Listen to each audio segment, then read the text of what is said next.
it's the way of the future. Centralized entities are ruining almost all aspects of our lives right now because they have singular control over every decision, every aspect of our lives. That's a problem. Decentralized means that we can all vote. We have a voice. And we will talk a lot about that today. But we do have a corporate team that runs the day-to-day operations. It's not necessarily or inherently a bad thing. In fact, they're very competent. They have over 100 years of experience. We have a lot of faith, a lot of trust in them. They do a lot of great things, and they deal with the day-to-day things. But you and I as DAO seed holders, and trust me, I have a lot of experience with this, at least having a voice, affecting some impact on the decisions of where we go, what we do, the future of the DAO.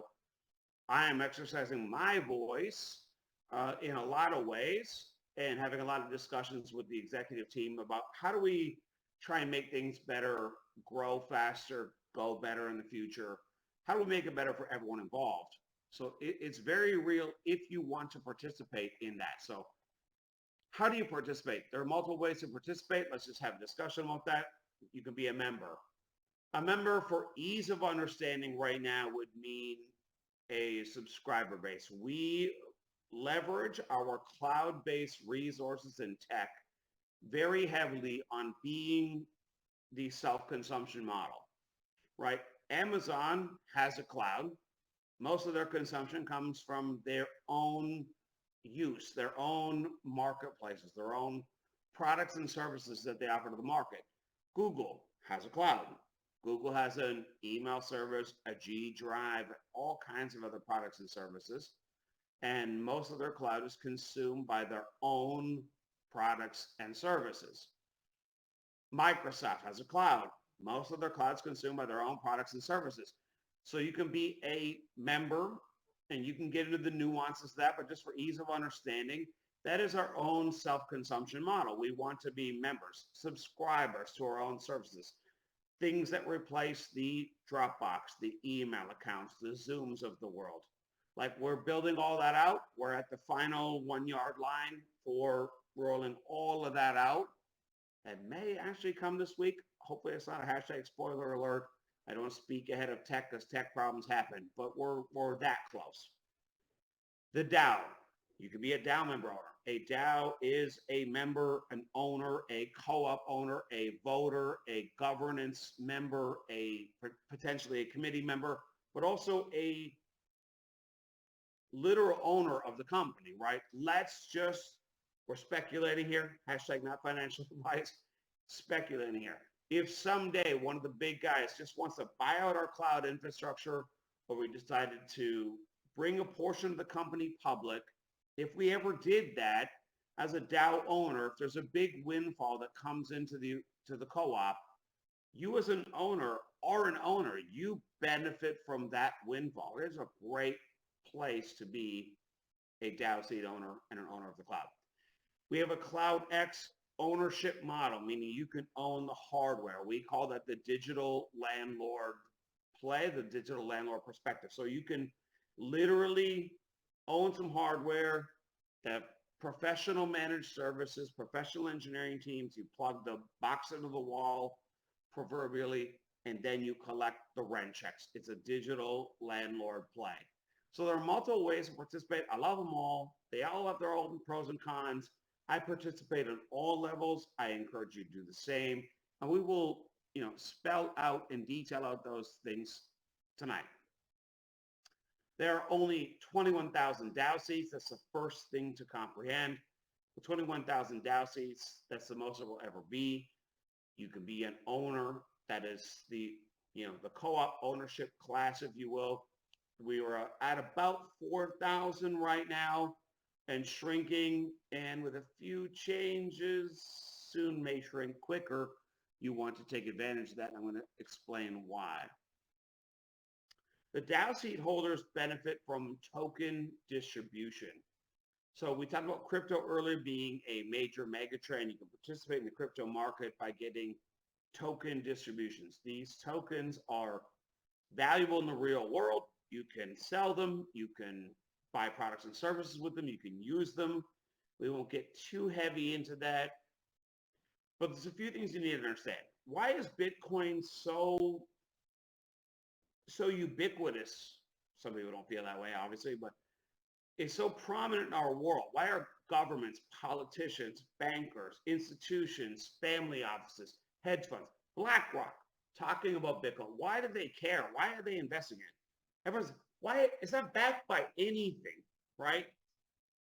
Well, its number one secret sauce is that it's a fixed supply currency. You can't get around the fixed supply currency. It's a huge issue. We live in a world where bankers print money ad nauseum. They never stop. They're never going to stop. And every time they do, all the dollars under your mattress become worth less and less and less and less. Bitcoin has a fixed supply, 21,000. There will only ever be 21,000. That's not insignificant. The world has totally fixated itself on that idea. It's actually better than gold. They call it digital gold, but it's even better in a lot of regards. We won't get into that too much tonight, but like Bitcoin, we have a fixed supply, but it gets better. We have a deflationary supply. So print as much as you want as inflation. Fixed supply is fixed supply, and deflationary supply is a shrinking supply. That shrinking supply is not insignificant. It's huge. So we have a max supply of 100 million in the iN8 world, and we have deflationary tokenomics, meaning we have an annual burning. Bitcoin has an annual halving every 4 years. We have an annual kind of version of that. We can get into tokenomics really deep, and we have some training videos on that. We have, every time a transaction happens, we have a tax. I hate the word tax, hate it. But it is an easy way to understand that to discourage day trading and to benefit the entire ecosystem, every time there are trades that happen, 10% is taken off the top and sent to a burn wallet. A burn wallet means that we shrink the supply permanently, forever. It's all about supply and demand, right? Every dog and pony show is all about like supply and demand. If there are 12 buyers, 3 puppies, every dog's the pick of the litter, right? If you're men, if you're in the dating pool, females, if you're in the dating pool, and there are very limited options, well, you know, every dog is the pick of the litter, so to speak. So we have revenue burning. We have a royalty program, meaning that when the cloud makes money, the entire entity makes money, a percentage of off the top revenues, not profit, off the top revenues is allocated to a purchasing program, if you will, a liquidity program that will buy the tokens off of you and I to allow us to exit if we want to, which is really great, meaning that the token has real life utility, real life value. You can trade it in for dollars today. But that wallet over time, as it grows all the time, let's say there was a monthly deposit of, let's just use loose numbers. I'm not saying it's the number. Let's say 5% of all the revenue coming into the whole company. Last year, we did just shy of 10 million. If 5% came in every month and was put in this wallet, it would buy and burn the tokens. And those tokens get burnt out of existence forever. Shrinking the supply, shrinking the supply. If you project this out 3 to 5 years, you're going to realize that the supply is tiny. 100 million is tiny. It's bigger than Bitcoin, but it's deflationary. If Bitcoin's fixed supply, this is deflationary hardcore. Many mechanisms contribute to that. We will go over that in future videos and trainings, but I want to get your head around the idea. And the other important thing to understand is that all of the DAO seed holders are gifted an NFT. That NFT generates token rewards. What rewards? How is that determined? Those rewards are determined because that fixed supply that's there has a daily distribution schedule. That daily distribution schedule goes out equally divided amongst all current active DAO seed holders. We can define that over time. But the point is eventually there will be 21,000. Right now we are 4,000. So you're getting significantly more tokens if you jump off the fence today than if you did down the road. So it totally makes sense from a timing perspective to get involved right away. But I've gone on a little longer than I please, so I'm going to try and shore this up and speed this up a little bit to respect your time. You connect the NFT, you stake it, you connect your wallet, you hook it up, you get token rewards. It's not complicated. There are documents. If you're new to crypto, don't let this get in your way. It's quite simple. This is an expired slide. We have not limited, so let me go on. There are two classes currently of NFT holders. There's the founders and the ambassadors, different price points, different benefits, different responsibilities to some degree. So on the founder side, we get the token rewards. The ambassadors get equal token rewards. Both classes get voting rights, but only the founders can sit on the committee. Only the founders would benefit from dividends.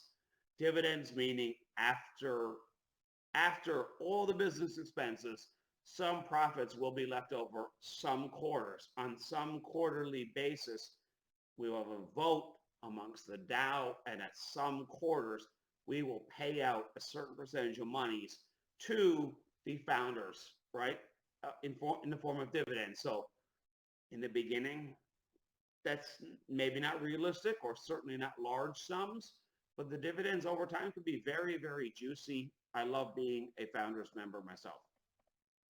But the ambassador is an excellent value because you get the same amount of tokens. Data is the next gold rush.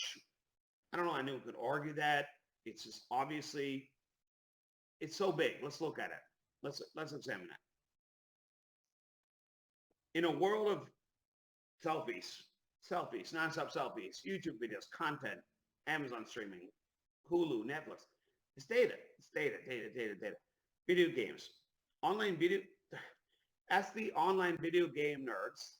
They are, not being derogatory, but they stream, like they spend so much time.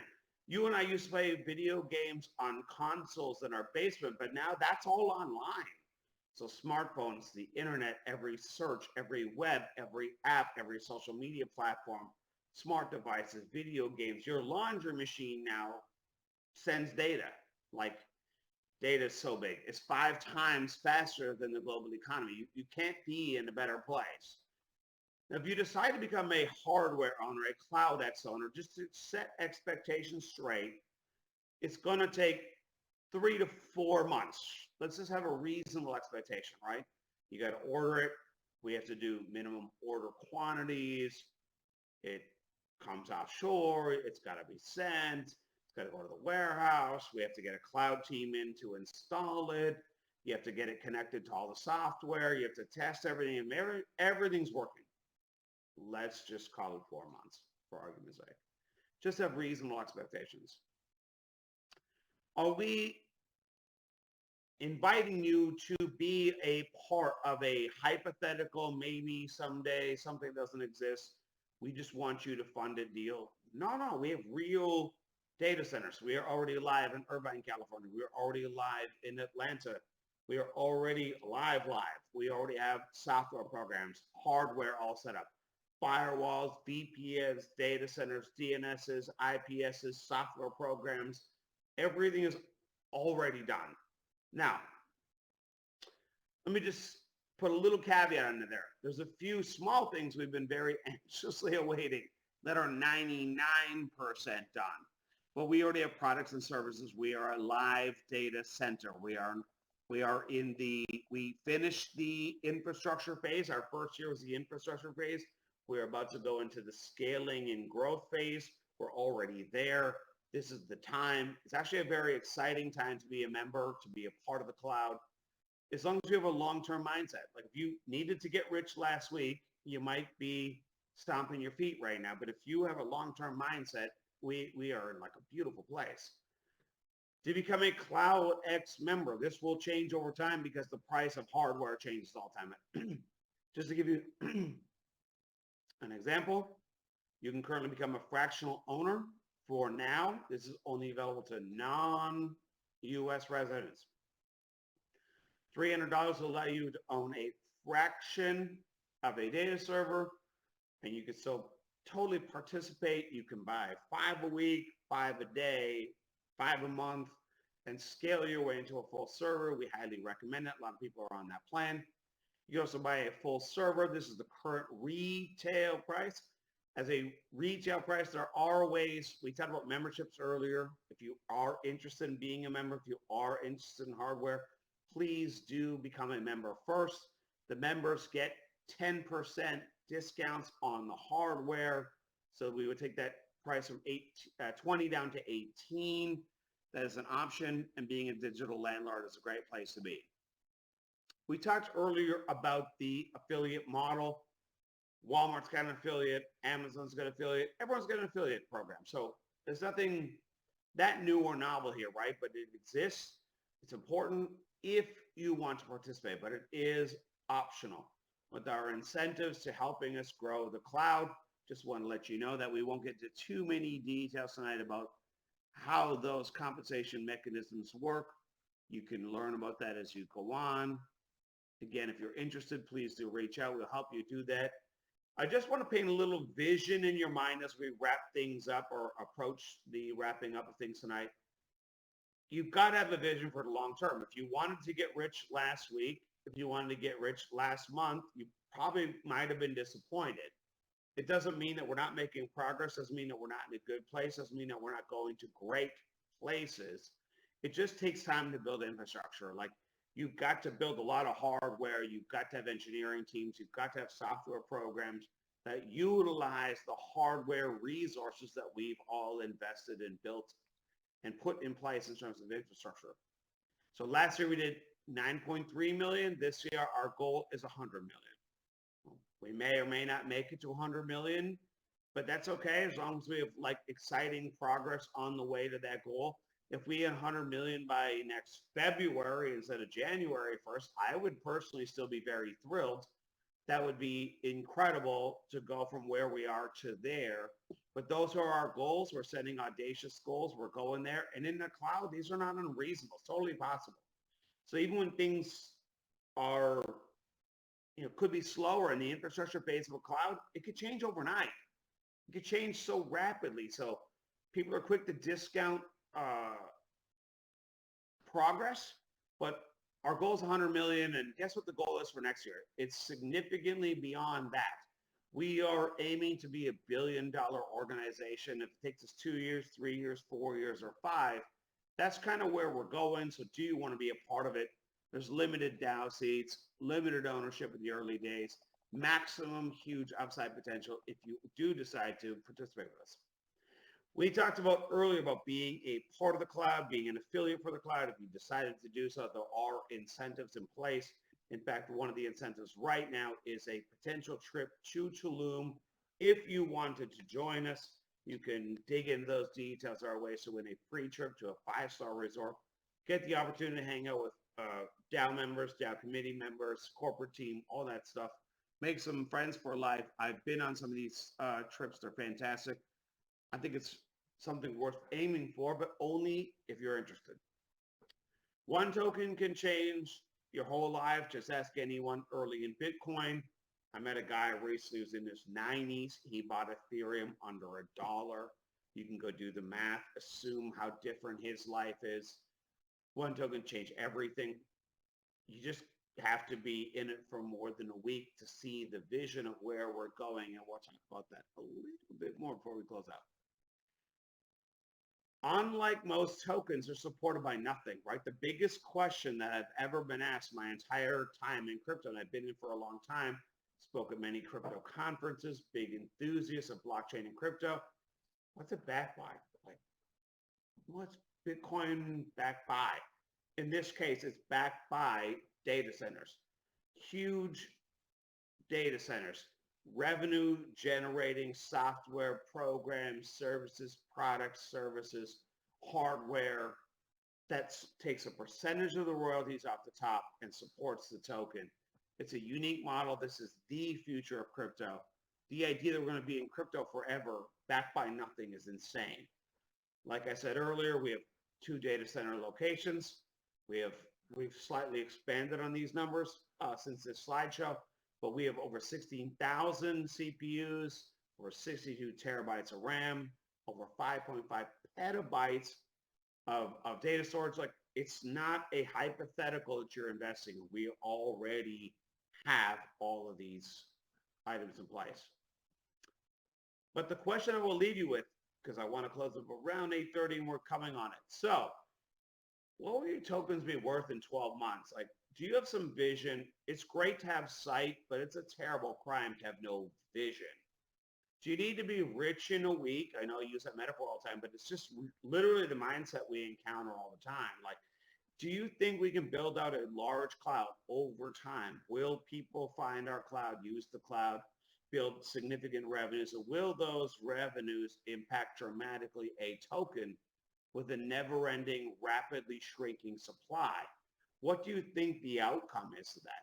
Do you think that it's unreasonable that someday VCs, family offices, and banks and speculator money in the current crypto climate we live in, right, where banks and governments and states are putting it in a reserve asset class, that they will never speculate in something that's backed by a real world business, real world assets? Like, to me, that's insane to think that they never will.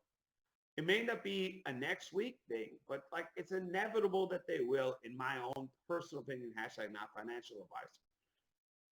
But the token supply is shrinking rapidly. It's not going to stop. So like, where do you think we are going to be if you speculate from now? 12 months, 3 years, 5 years from now? I think it's accumulation season. That's what I'm doing. That's my strategy. I'm accumulating hardcore. For those of you who are interested, there's another call, community call going on tomorrow that you can tap into and hear more about the tokenomics and where we think the token's going. But to me, the future is so bright for those who just have a long-term horizon. We're just over the 30-minute mark, so I'm going to wrap that up as I promised. Thank you so much for tuning in. We appreciate you being here. We'll catch you again next week. Have a great day, and we will catch you all soon. I just want to keep this short and sweet, but again, if you want more information, we have lots of it available for you. Make the right decision. Make it carefully. Do what's right for your family.